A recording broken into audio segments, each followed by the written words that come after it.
Hello everyone. So Pat Cummins has now announced that he wants David Warner to be Australia's ODI captain. They're not T20 captain, so we're having the T20 World Cup. It's actually already started. Namibia just beat Sri Lanka in a pretty big upset, and so we're having these qualifiers, if you like. So top 16 it'll reduce to top 12, and that's the tournament proper. But so Australia is going to be led by Aaron Finch throughout the T20 World Cup.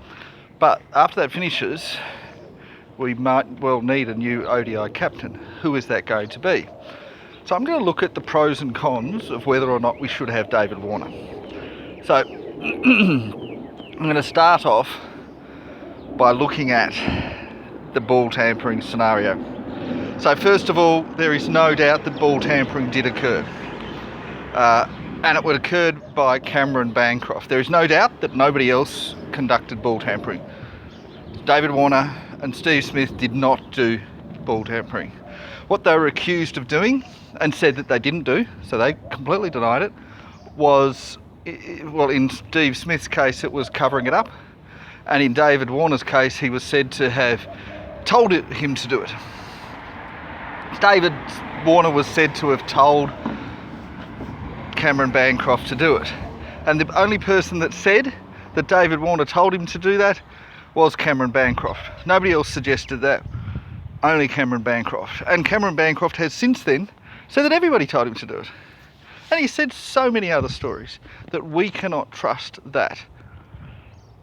I have counted at least 7 different contradictory stories by Cameron Bancroft, including 3 on the day that it happened, and they have been self-serving.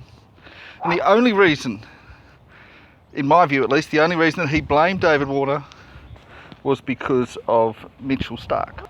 And the reason that Mitchell Starc got upset was because David Warner said, come on everybody, don't say you didn't know about it. All of you fast bowlers must have known that the ball was changing.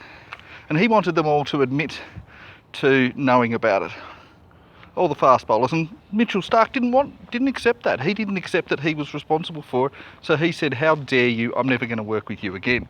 And on that basis David Warner got banned.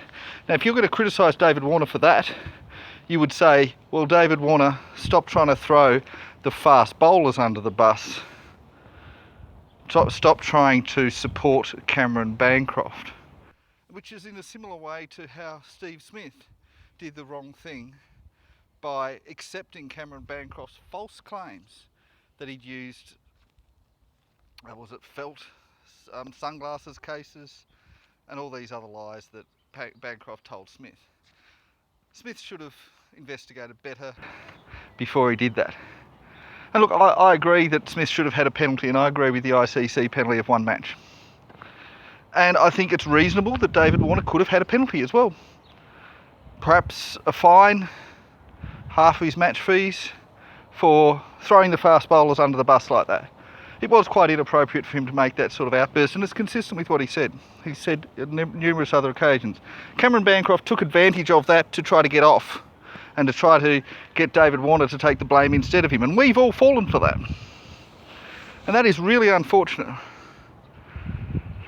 There is no evidence beyond Cameron Bancroft's claim. There is no evidence that David Warner did anything wrong other than that. There is no evidence whatsoever. David Warner did not confess to it. All he said was, I am sorry for what I did. He didn't say what he did. He just said he's sorry for what he did. Same as Steve Smith said the same thing. Neither of them confessed to anything. All that they did was that they said that they wouldn't appeal it. They'd accept the penalty. And they did do things wrong. They didn't behave perfectly. But the penalty that they got was extraordinary. And I'm just going to highlight this. No other player for any team, nationally or domestically, has ever been penalised or banned when they were not actually ball tampering themselves. No one else has. We've only ever had the ball tamperer themselves banned. Never anyone else.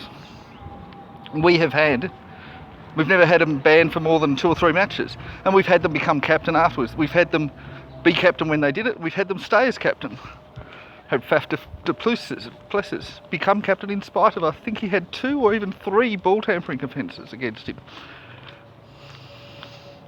On merit, David Warner is the best candidate. He's most solidly in the side, and he is one of the best players in our ODI side. His experience. Are there other choices? Yes, Steve Smith could do it. Is there anyone else? Mitchell Starc potentially could, but he's a little bit inconsistent and he's not really captaincy material. Otherwise, we're looking at a wicketkeeper. And a wicketkeeper's probably not really the best idea. Or we could go with Cameron Green, I think he's 23. Very risky. I think David Warner is the safe option. Or then you could go with Steve Smith. He's reasonably solidly in the ODI side, but he's not in the T20. I'd much rather have David Warner. Anyway, that's it from me. Bye bye.